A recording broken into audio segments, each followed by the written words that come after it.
Guys, bago ko simulan o i-feature sa inyo ang ating butihing mayor ng Davao City na si Sebastian Baste Duterte, ang bunsong anak ni dating Presidente Rodrigo Roa Duterte, ay gusto ko po siyang batiin ng advance happy 36th birthday sa November 3. Ayun po. So, simulan na po natin.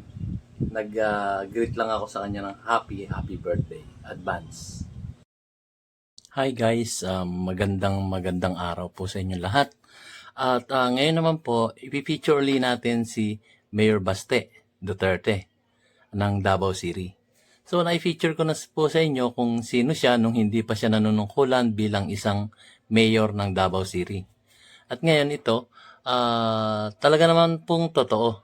Napakahirap niyang interviewin kasi alam nyo, ano siya yung ayaw niya nung nasa camera.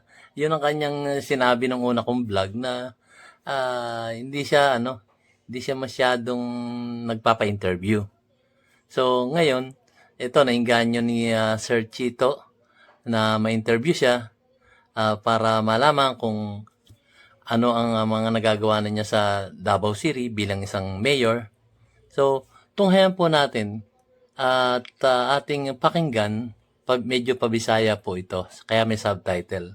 So, kilalanin natin ng gusto ang ating butihing mayor ng Davao City, si Mayor Baste Duterte. So, ito na po guys. At in-interview po siya ni Sir Chito. Ito po guys, kilalanin natin ng lubos ang ating butihing mayor ng Davao City.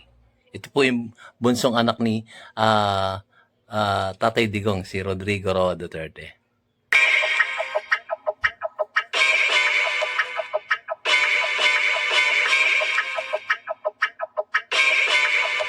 Una sa tanan, VM, daghan kayong salamat kay kanidi wag ko nagdahong nga misugot kag face-to-face interview. I think if I'm not mistaken, the last interview you had was with Rappler, pero online to. Di gyud kaingon nga hilig og ingon ani nga klase nga interview, VM. I don't know which came first. I think basig ang last tulakbay pa yata na ako kan si Cross or Right. tulot si Cross mo kuan from TV5. Face-to-face gyud. Yeah, Kato. Talking about lakbay, VM, na-miss na ba nimo ang paglakbay-lakbay? Kay busy naman kayo kagaron as our acting mayor din sa Davao City. you mean all good. Pero kaya nga trabaho man good. Lisod mo gawas ka diri sa ko niya na may tabo. Right. Ang ako ang responsibilidad na amang ko diri sa dakbayan ba sa tong lugar Davao mo nang di na lang po gawas pero na may other activities that I can do here. Pareha nang mag-mountain bike. Tama. So, murag, ang ako ang energy towards katong mga other activities sa una dati. Kaya nang lang kumugawas ng Davao, gibali na lang ako sa mga, doon na lang. So, marag, ang nahitabo siguro, VM, is like, on your rest days, mountain bike na lang ka. Okay, isa makita mo na ko sa mga IG stories ko nang imuhang mga pero asa na diri sa Davao, VM? Mga sikreto nga lugar. Usually, di naman doon. Di naman siya sekreto. Nasa sa second district. Diya, naga-trail kong motor. Sa mga indangan dapit. Mahayag. Kung diri po sa naga-trail ko o bike sa enduro bike diri sa Katigan, Turil. So third and second district sa mga bukid-bukid na to kay gwapo mo kay itong lugar para na good. Kanang imong pag mountain bike VM dugay na nimo na ginabuhat or pag-ulang because of the pandemic. Murag gatong pandemya nga tanang tawo nagbike. Murag ako apil na lang. Sige mo man usor murag gisabayan ba pero eventually man good na nagustuhan ako sa ba. Pero nailhan gyud sa mga tao VM nga like, a surfer yun. Like you really love the ocean ba? Surfer talaga yan. Unsay kalahian niya in terms of satisfaction ang pag mountain bike o pag surfing? Ang surf mo good more on ang lifestyle mo good akong giapas ko dato good kay simple lang tanan ba, nalakas dagat. Right. Nya kung saray pagkaon mo rapod Right. na I remember that time, VM. I don't know if ma-remember nimo, but this was it happened a few years ago sa may Reefside nga headquarter. I actually had a talk with you kay so supposedly for a project. Nakay na mention nga katong kung nganong ganahan gi ka mag-surf, nakay na explain atong lahi ang feeling pag naa ka sa ocean, murag dili bitaw wala kay kalaban, wala ay mo ang kalaban lang balod. Could you tell us more about it, VM? Ganong ganahan yung kikig-surfing? Kung Masarap nag-surf mag-surf. manggug ka, more on mangimuhang labi na kung tagko ang balod ha. Ang imuhang focus manggod kay mo survival ba. Di ba? Di ba ka gusto malumos ana. So Balancing. ang mahitabo, malimtan ni yung mga ginakuna-kuna ni mo nga mga problema, mga ano, it's a form of an escape. Right. Mga na escape siya ba niya maghatag yun siya peace of mind po. Ano ba, tubig, Unwinding. relax, mo, dagat, naligo lang ka, at the same time you're having fun, and while nag-exercise ka. Parang ang feeling, ginhatag sa mga freedom, yun, ano ba. Na-mention ni mo ganiha, VM, nga di na magigagawas kay focus, magigas mong trabaho karon. Baga, lahat ng problema mo, diyan ka sa dagat. Baka po noon, Wala rapod. naman, na kuhan naman, pero kung ako'y chance na maka-surf ko, bro, di mo ko ganahan. So nalagi pa rin na si mo ang modo sa ino. Salamat Sir Tito sa pag-interview sa kanya. Ikaw ang pinalad. Bantayan, ano ba? Lisod. Ang imo ang magong pagkatao. Na ma-interview siya. Mga tao nga kanang low-key, ragi kaayo, ana ba niya, murag, syempre, tungod sa nahitabo sa imuhang amahan yun, na niadto na gid siya dito sa Malacanang. Suddenly, kay dili magigkaana ka visible yun sa camera sa una. Hindi bang yun? Marag ni sulpot kag galit mga you became like a public figure na gid kaayo. Say feeling ni mo na bihin. Dugay ba imong adjustment ana? Nayo, nagi-adjustment period, kaya mapungot, gigo ka ng sa una ba, ganang dagan bito kayo magpa-picture, ano, I just have to be honest with this. Yeah, of course. Pero eventually na, okay Hindi nga naman kita ko na, inabot nun. niya. Hindi mo lang ako nakapagpa-picture. Wala gito. As I mentioned earlier, di ba, nianak ko si mga nga, Pero okay lang. mura magyapon, nailhan naman ko. So, naman Babalik ako dyan. anak ko, niya, napugo sa itong point sa akong kinabuhi nga, ikapoy na po kong siglaag bitaw. Niya, anak ko nga, basig, pwede ko, because I have 3 kids, di ba? Right. All growing up sila, gagmay pa. Nga anak, maybe I can contribute diri sa akong lugar. Kaya diri ko naganda ko kung mga anak. Nga gusto ko Tatlo na pala yung anak niya. puyo na lang po diri, bantay na lang po sa mga bata na dapat na po trabaho. And luckily enough, na akong ang pamilya naman sa akong mga igsoon, akong amahan, nasa politics. So, ano ako, try kong dagan. And we actually saw that change, BM, no? Nga kanang nakita po namo ba nasubaybayan namo somewhat ang imuhang pag-grow yun. Kaysa una murag chill ra ka karon murag you're getting serious naman kinang murag makita gyud nga. Anyway, parang nagyapon. Pero kanang in terms of service ba murag makita na ginamo nga wala murag ko ana kay siya niya murag At kuan lang, mo lang magyapon mo kung nausap yun na nausap. Pero ako ang kuan, ginakuan lang yun ako. Kasi tawagan na, Ayan ako mga guys. responsibilidad ba, ginatagaan. Binlag ko na ang para maintindihan ng mga Bisaya. Gibutang ka sa mga tao dito, gibutang ka din, magkalat ka, ulaw kayo, di ba? So, kinanglan buhaton, ganyan yung trabaho. Ring ana ba? Pero kung ako, mo lang magyapon ko. pero sina-realize mo VM now nga kanang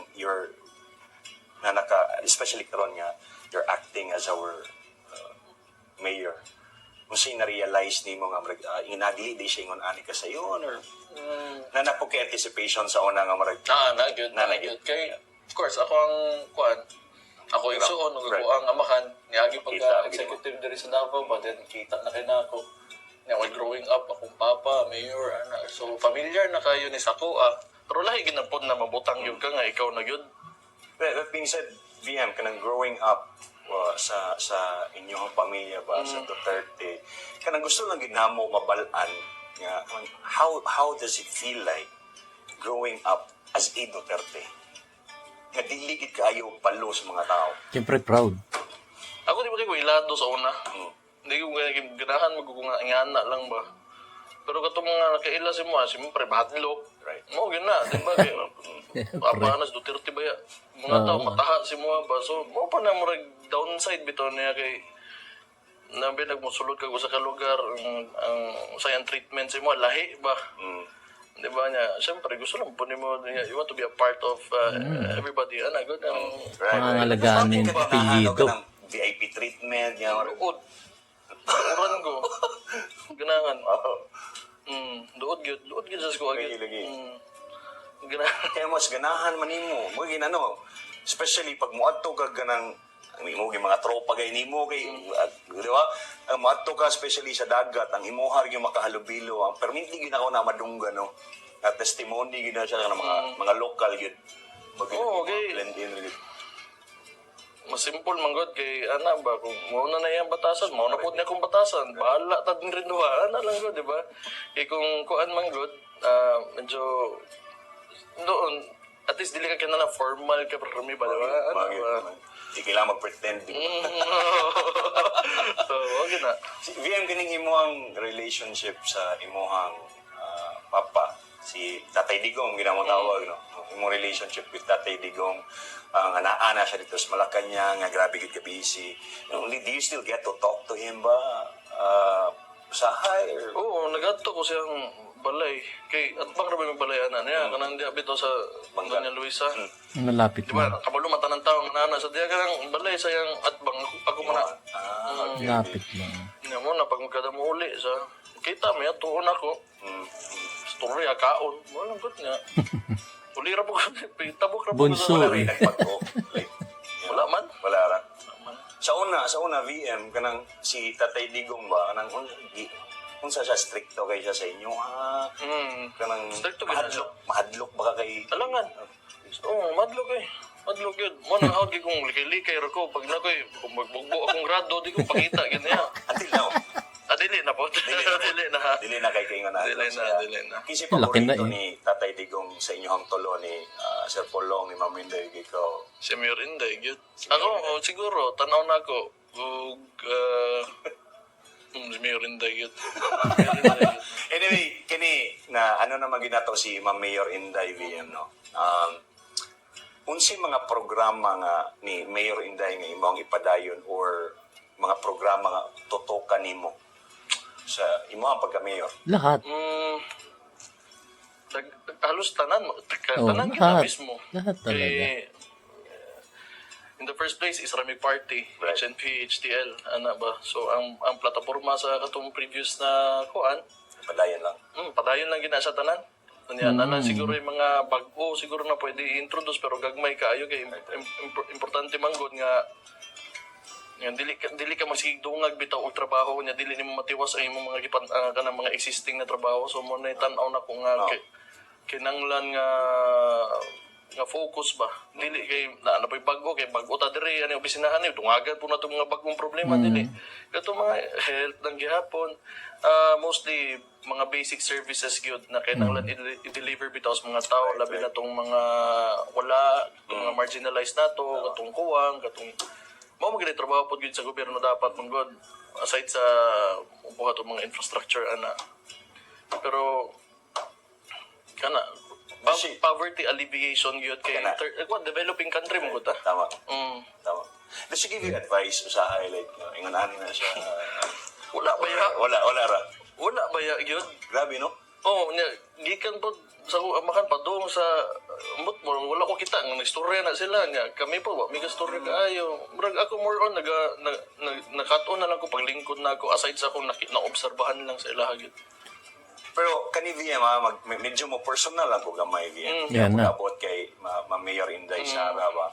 Kanang syempre karon kampanya like how are you kamong duha ni Ma'am Mayor Inday karon sa kampanya like do you help her in some ways? Parang Wala busy yan. kayo involvement sa national na campaign niya kay akong focus diri gid sa Davao. Oo, busy Kay parehas. mo, sa kung nasabtan lang ha, kay wala mo po niya giingon gyud na specifically nga diri lang ka ana gyud wala ko siya order or anything. Pero kung ako na lang po mo sabot sa kabisi magud niya karon ako ibilin dire. So dapat ang focus gid nako dire. Dito Kundi rin, na dyan sa manghilabot Davao. ako. Oo, tama. If I can man, kung ako'y ma-offer na tabang siya, maybe through people that I know outside of Davao City, ana na lang ba? Pero di na ko gusto nga muhawa dire para mo campaign na siya kay lisod man gud. Kung wala sa dire dapat na magud ko. Dapat na mabilin ba?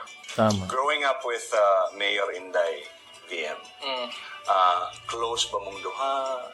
Gaaway ba Siyempre. mong tauna? Dili kay layo may 10 years among gap. So Baby yan eh. Sa ato pa mura ko baby brother Ah. yun, ba? So, gibibigi ka niya. Baby. Mo gid ang treatment niya sa kuha. Ginaalagaan ko unsa ko mga kinanglan. Kaysa una Manila amin nag-eskwela. Kami naman duha. Sa po'y gabantay anak ko nya butay kalinturahon ko sa po'y mo punas ko labagara anak. So, she acted like a parent to you. Oh, yan na gid katong sa una. Kay kami naman duha dito sa Manila. Wow. Kanang himuhang katong while growing up with Mayor Inday pod ba? Kanang syempre kanang mga sa una uyab-uyab, is she that protective of you or So una, makainomdom ko, katong laagan na kay ko, kung anong, sige na kong inom sa gawas, o tagaan ko dyan, kwan, kanyo pag-kondom ha, anong anak.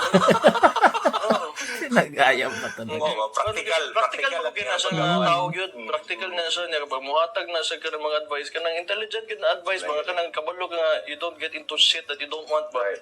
Anak, yun na siya. unsay Galing. mga dili mo pa sikreto VM no. Pero kanang mga unsay mga kinaiya ni Ma'am Inday nga dili kaayo ingon nga marag nabalaan sa mga tao nga kana Ano ba? Pali wala man, siguro kay ingana.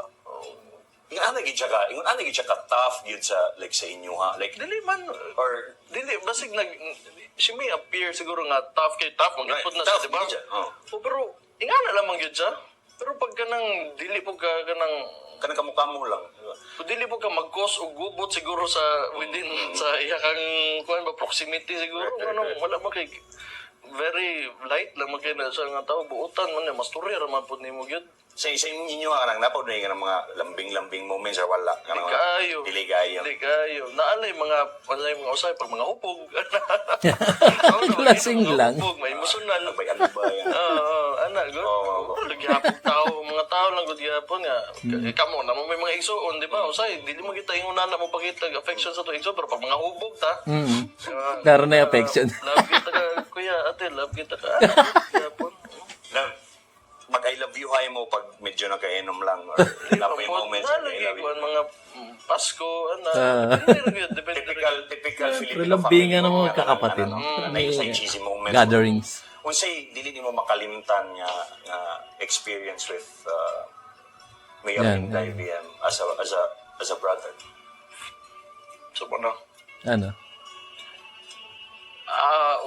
Inumdum ko, ang pinakauna na kong inom ba, katong, sugod-sugod pala ko, high school pa ko ato. Unya kay, ambot kay, basta siya tighatag sa ko, shot. Ginapatago lang niya, bagi palingkod ko niya, pero ginatagaan ko niya shot ato. Basta nahubog ko ato, nagsuka-suka ko, tawanan ko ito. Pero nga na, magod siya, kanang, ubanan po ganiya ba? Kaya siyempre, kita siguro niya nga bata pa ko, kasugod-sugod ko inom. Kaysa Lasing. pagtungkol ko niya, di, gusto ko ka, di ko, anak, babantayan po ko niya. Wala naman yung nga moments before sa election makayon ana pa mong moment. Wala mo ko dyan inom. Ano ba, kukuhin na, padugay na ba niya. Kanya-kanya na po may kinabuhi. Kay, kuhan, makita lang may anak nila. Kuhan, usually, birthdays, Pasko, murali, kaya po mga kitagod, wala na tayo kanya-kanya mga kinabuhi. Like, Diba, anak na lang mana. Pero kamustahay mo? Usahay like sa Nagin may mga, nagin may, nami, nami group chat sa family VM. nagin may, na. Kasi pinakakatag sa inyong group chat nga kanang murag panira moment ba kanang inana. Unsay but pa. Kanang usahay ko na makadalag bitog tigaw na magkatawa ka nang serious. Ang katawanan kayo, kaya ako magawa si Kong Byud, si Congressman si Kong, okay. Katawanan kayo. Si Congressman Pulong. Magkatawa ka ba? Joker. Kayo ba? Malingaw ka. Si Tatay Digong appeal sa inyong group chat or kay kamora magsuon. Kamera sa kamora magsuon. so sa akong inahan. Anyway, kani VM last na lang yun. medyo cheesy, no? Medyo cheesy. Ikaw na may nagsulti nga, di nagig kaayo mo magkita ay ni Ma'am Inday. Unsay mensahe ni mo siya BM karon nga mo naganay ng siya as Vice President ba? Sumana. Pagkuha, kay ikuan lang yun. Gusto lang na ko nga, malipay lang yun siya. Unta nga, she will find happiness in her work. Kanya, unta gusto na ko nga, ambot, gusto lang na ko, malipay lang yun ako igsoon. Mara ginakuha ang kuhan yun. Yeah, good luck sa iyang campaign. Good luck sa iyang campaign. And, pagkikailain gusto para sa ko isugod eh. Kalipay lang yun. So, kalipay sa pamilya, sa mga tao nga nakapalibot niya. Isa ra gyud akong kuan, stable, consistent, and very hardworking. Mao gyud na si Mayor Inday Sara Duterte. Do you text her po ba sa nga kasi tawag ni mo kay Ate. Ate ganang proud din mo. Wala machis. Ate, ayo pasagday mo kaugalingon ti wala. Ate ko na yung sa kay gyud na kuan lang amping, ano lang. Hindi rin lagi kitag as yun. Amping, good luck. Good. BM, kanina lang, last na lang yun siguro. Mensahe ni mo para sa mga Dabawin niyo. Salamat kaayo sa inyong salig nga gihatag sa ako. Unta, karon panahon sa kampanya o makaadto mo sa mga rally, dapat mangadto gid unta mo. If possible, you play your role as part of civil society, diba, as contributors to society. I think it's part of your responsibility na mo attend po ng mga rallies with us so that you will get informed, diba? Kaya namagod usually ang mga storya kay kung i-post lang nimo sa Facebook, kaya ikuan lang nimo sa social media, dili maguna na unless naagi ka dito nga naminaw ba, because this is serious matter. We're talking about the lives of the Dabawenyos, manggod. So, kung makaadto mo sa kampanya, makapaminaw mo sa inyong mga konsehal, makapaminaw mo sa kuha, sa atong vice mayor nga maabutay po, sa itong mga congressman, mas maayog yun. And kato, salamat kayo sa pagsalig niyo sa kuha. Rest assured nga ako, kada musuod ko sa opisina, I will keep the people of Davao in my heart and in my mind, especially those who are in need. Ito mga dinawdaog, itong mga kapobrihan. Maunang as much as possible, maunang direction yun na kinakuhaan ako sa opisina. Ako may problema. Pinapatanaw sa opisina. So, Picture ko wala pa. Ito mo pasagdan, ito mo talikdan. Pagbalik ko dyan, papapicture ako sa'yo, ha? Salamat kayo, BM. Sige. Salamat kay nitugot ka, ug salamat sa mong serbisyo. Okay, welcome. Sa Davao. And guys, so tapos na po yung interview ni ang ating isang buting newscaster din, si Sir Chito. Maraming salamat po. Ikaw ang pinalad na maka-interview kay Mayor Baste. At ito, i-share ko yung inyong interview sa aking mga viewers at saka mga subscriber ko. So, maraming salamat po sa panonood, guys. At sa muli kong video, salamat po. Nalaglag. Ayun guys, nalaglag yung cellphone ko. Basag. Pero anyway, okay lang. At least, kumbaga, naiparating ko sa inyo kung ano yung sitwasyon ni Mayor Baste sa kanyang nasakupan sa Davao City. So, maraming salamat po, guys. Keep safe, God bless, and you have a great day. Nabagsak pa yung cellphone ko. Awa naman ako. Sige guys, see you on my next vlog.